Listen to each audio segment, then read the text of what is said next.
você, sabe, que você embalou, que fala assim, caramba, Eu acho que minha quando marca você descolou começou, da média. sabe, comecei a performar mais do que o normal, o padrão, que o comum, comecei a se destacar, começou a virar um grande player. Teve algum momento assim específico, ou uma ação específica? Quando eu parei de me comparar com as pessoas, primeiro, e eu olhei pra frente, parei de olhar olhar pros lados, pra concorrente, pra... Isso é importante. Entende? Sim. Comecei a olhar pra frente, construir o meu. E aí essa coisa do sem padrão, virou uma panela de pressão em mim. E aí eu comecei a trazer coisas, eu falei, eu vou me diferenciar. O mercado é um oceano vermelho, eu vou pro oceano azul. O que eu posso fazer pra me diferenciar de toda essa galera que já tá dando curso, que já tá no centro? Aí eu comecei a dar curso e um dia cheguei, em 2017 ainda. Então 2017 foi um ano de muita coragem, sabe? Uhum. De tomar muito risco também. Porque eu também não tinha nada a perder. Então tava tudo certo pra mim. Aí teve um belo dia que eu cheguei pra dar curso de pijama. Tipo, cheguei de pijama. Um pijama de plush rosa, um moletom. E as alunas, meu... Tá acontecendo. Aí eu falei, não, eu tô aqui de pijama pra mostrar pra vocês têm que sair da caixa, que o óbvio, as pessoas não vendem, que vocês têm que ir pro não óbvio, tem que surpreender, tem que fazer o que as pessoas não estão esperando. Legal. E aí, o que eu falei depois de um discurso? Imagina, era uma menina, 2017, muito crua. Aí eu falei, então, e além disso, tem um pijama pra cada uma de vocês aí na bolsa e todo mundo vai fazer o curso de pijama. 3 dias de pijama. E aí viralizou. Viralizou isso. Viralizou. Tipo, eu não tinha... Um monte de mulher de pijama fazendo... E eu era sozinha. Tipo, sozinha pra dar curso, pra atender. E aí eu comecei a contratar pessoas. Assistente, aí eu comecei a treinar assistente, alguém pra vender curso, alguém pra vender procedimento, alguém pra fazer o que eu fazia. Porque eu falei, eu não quero depender do meu trabalho, da minha mão. Se um dia acontece alguma coisa, eu perco a mão, sei lá. Entende?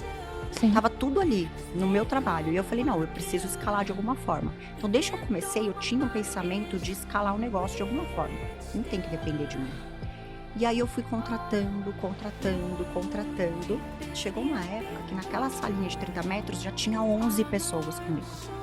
11. Tipo, em pouco tempo, em 6 meses. E aí, em agosto de 2017, eu falei, é agora ou nunca. Eu ainda não tinha quitado as dívidas. E aí eu vi uma casa na Rebouças pra alugar. Eu falei, vou lá. Falei com a corretora, marcamos com o proprietário, um senhorzinho, o seu Ricardo. Cheguei lá de pijama, eu tinha acabado de dar um curso. Cheguei lá de pijama, tinha acabado de dar um curso. Cara de terno e gravata. Sim. Aí eu cheguei de pijama com uma mochilinha nas costas.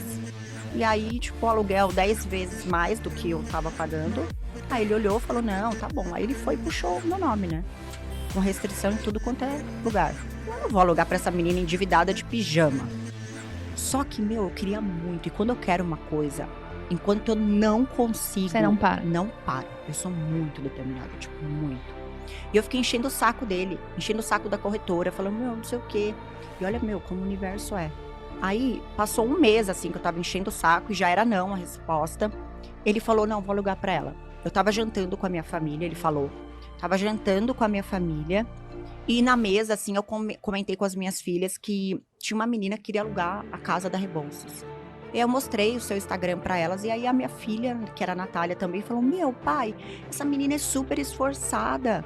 Ela tá crescendo, aluga pra ela merece. Tipo, olha isso. Que legal, cara. Que legal. Aí ele falou, não. O bem não para, né, não para. Puta, isso eu acho muito foda, e as cara. sincronicidades, né? Não, é perfeito. Você tá lá gerando valor, ajudando as pessoas, sabe? Dividindo o que você acertou. Com certeza, você deve ter dividido alguma coisa que ajudou a filha dele em algum momento na autoestima e tal. E aí você tenta alugar o pai no dente, mas ele é pai da menina que você ajudou a momento. Ajuda, pai. E fala, nossa, eu ajudo. Aí ele não tinha o que fazer, né? Ele falou, tipo, não vou alugar pra essa menina. Que acho que ele ficou com dó. Mas aí, putz, aí você não sabe. Aí ele falou, não, beleza, vou alugar. Boa, mas tem a notícia ruim. Aí eu falei, não, vamos lá. Eu quero 6 meses de aluguel antecipado. Em vez de ele me dar uma carência pra reformar, eu paguei 6 meses antecipado. Eu não entendia nada, eu não sabia. E aí eu tinha o dinheiro pra pagar a minha dívida, a principal, que era dos cartões de crédito. Aqui que eu já fiz, se foi. Não paguei a dívida. Paguei, dei os 6 meses de aluguel. E, cara, olha como Deus é, mesmo assim, universo, cara, eu falo, eu saí, eu dei uma volta, assim, na vida, tipo, sabe quando você sai do fundo do poço e, tudo começa a conspirar? Aí, eu aluguei a casa, só que, eu precisava de uma reforma, eu não tinha dinheiro pra reforma, o dinheiro que eu tinha era o que eu trabalhava todo dia, mas eu atendia, tipo, 12 clientes por dia, e eu cobrava R$800. Então, tipo, eu faturava muito por dia. E o meu custo é muito baixo para fazer esse trabalho, porque é mais a mão do artista para desenvolver do que o custo. E aí todo o dinheiro que eu ganhava ia para obra, tudo para pagar colaborador, porque a equipe começou a crescer. E aí eu tinha muito essa filosofia da liderança amiga, humana, de trazer as pessoas comigo, de entender que sozinha eu não queria, né, que não tem graça também. E aí aí em setembro eu aluguei agosto. Em setembro, aí tipo em março, voltando um pouco, eu sou meio confusa. Em março... Não, eu tô adorando, cara, você tá arrasando, pô. Eu não paro de falar, eu sou uma geminiana nata, se deixar. Aí em março, eu atendi uma cliente de Dubai. E tipo, ela veio 10h30, tudo bem? Quando alguém levanta, tipo... Tô falando alguma coisa? O que aconteceu? De Dubai, cliente de Dubai. Aí eu atendi ela muito tarde, tipo, era 11h30 da noite, ela amou o resultado. Eu nem sabia quem ela era, tipo, enfim. E aí ela veio de Dubai pra passar com você? Não, ela já era daqui, sim. Só que aí ela era de lá, e aí, vamos atender umas clientes lá. Fui pra lá, atendi um monte de clientes em setembro, voltei. Cara, eu voltei atendendo, eu atendi muita cliente, então eu ganhei dinheiro lá. Voltei, tipo, fiquei 15 dias e aí, fiz toda a reforma quase. Claro que mínima, mas fiz o jardim que eu queria, comprei as fadas, porque lá, tipo, tem... E aí eu comecei a criar várias coisas lúdicas dentro da empresa depois, que eu queria, porque aí comecei a ler muito, né? Inclusive eu li o seu livro e tipo, me ajudou muito, foi uma virada de chave, eu acho que pra muita gente, né, que é muito incrível, muito.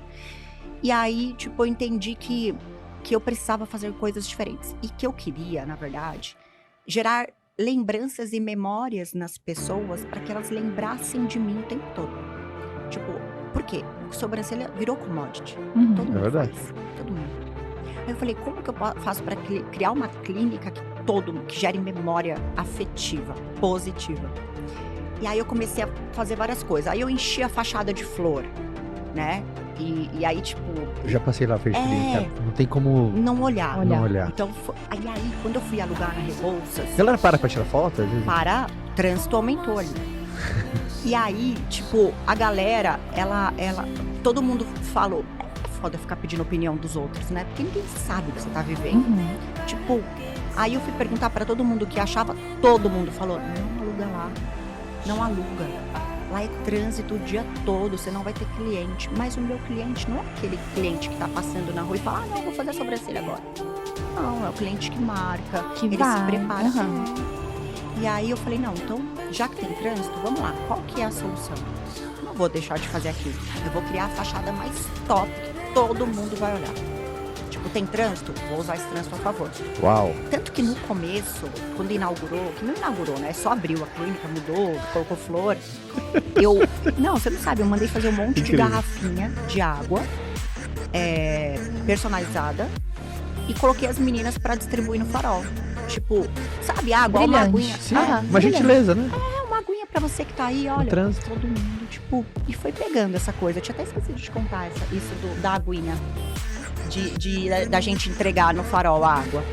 E aí, e assim, ó, um presente pra você. E aí, todas eu sou dessas, de deixar bilhetinho pras pessoas. Eu sempre deixo pro meu marido. Às vezes, eu vou à noite, deixo um bilhetinho e colo no espelho dele. Às vezes, eu não vejo a minha filha de 8 anos. Pode mandar no coraçãozinho, eu ainda tô apaixonada ali. Eu te entendo, a rainha, né? As rainhas são maravilhosas. A gente manda, né? Não queria falar, mas... E aí, às vezes eu tô tentando mandar menos, tô tentando ser mais carinhosa. Não, você finge eu tô num processo. Você finge. Tô num processo de menos. Eu brinco, eu falo assim, nós somos a cabeça da relação, elas só são um pescoço, ela que manda pão na cabeça dele, entendeu? Isso mesmo. Eu tô tentando ser mais boazinha, tô num processo de evolução. Não, ele fala que eu sou a mulher mais brava que ele já conheceu na vida, eu sou muito brava. Ai, amor. Poxa vida! Vamos conversar.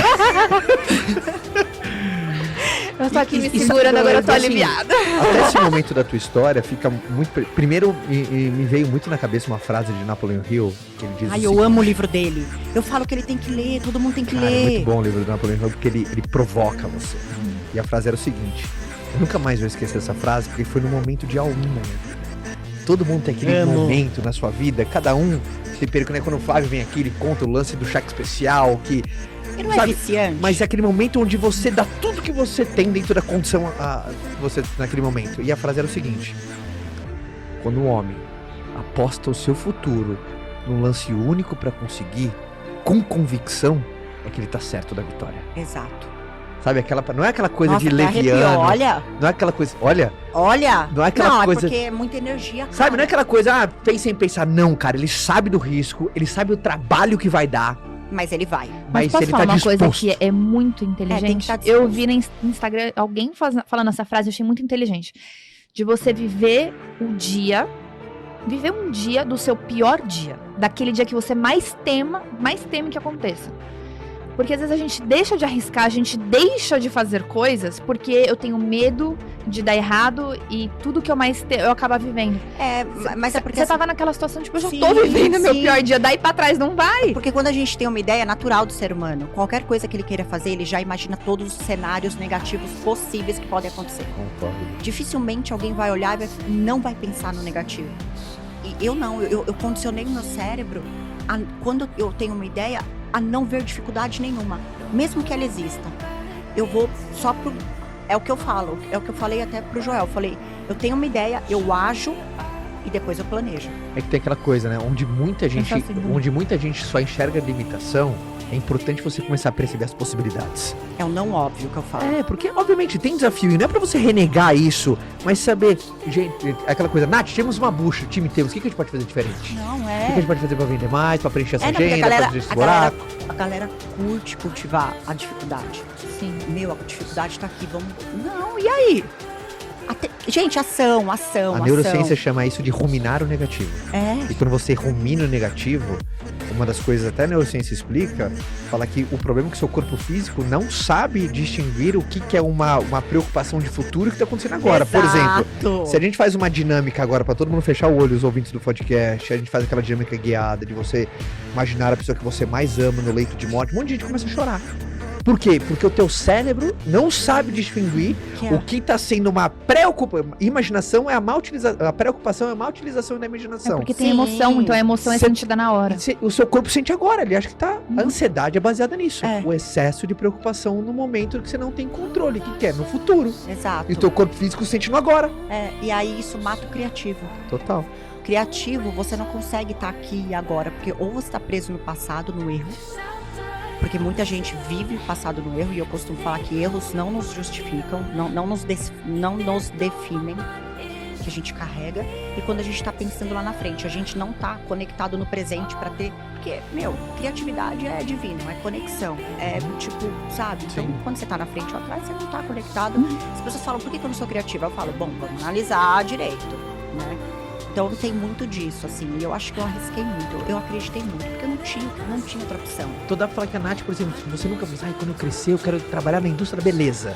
Não, zero. Você foi por experimentação, você viu uma oportunidade ali, a situação te forçou, porra. Foi necessidade? Alguém tem que fazer, e se alguém não tem ninguém, se alguém tem que ser eu, porque eu tenho que resolver o problema. Eu não tinha dinheiro, ele nunca me pagou pensão. Meu pai, machista. Eu fui a correr atrás do meu, eu não queria que minha filha vivesse aquilo. Mas isso é uma coisa que você falou, é muito interessante. Você falou, eu não tenho opção. E quantas vezes nós temos um sonho, mas a gente fica carregando muleta. Se isso não der certo, eu tenho aquilo. E não dá pra viver assim. Se você viver assim, você não vai concretizar nada. O e se não existe. Não existe. E se não. Para. Eu falo, para com e se. Porque assim, uma ideia já é uma ideia. Se você não fizer, alguém vai fazer. A partir do momento que você joga ela no campo vibracional, tudo, alguém pega essa ideia. Exato. E no livro, acho que o Napoleon Hill, ele fala muito disso, não fala? Do éter, de tudo. Cara, e é muito louco, isso é muito real.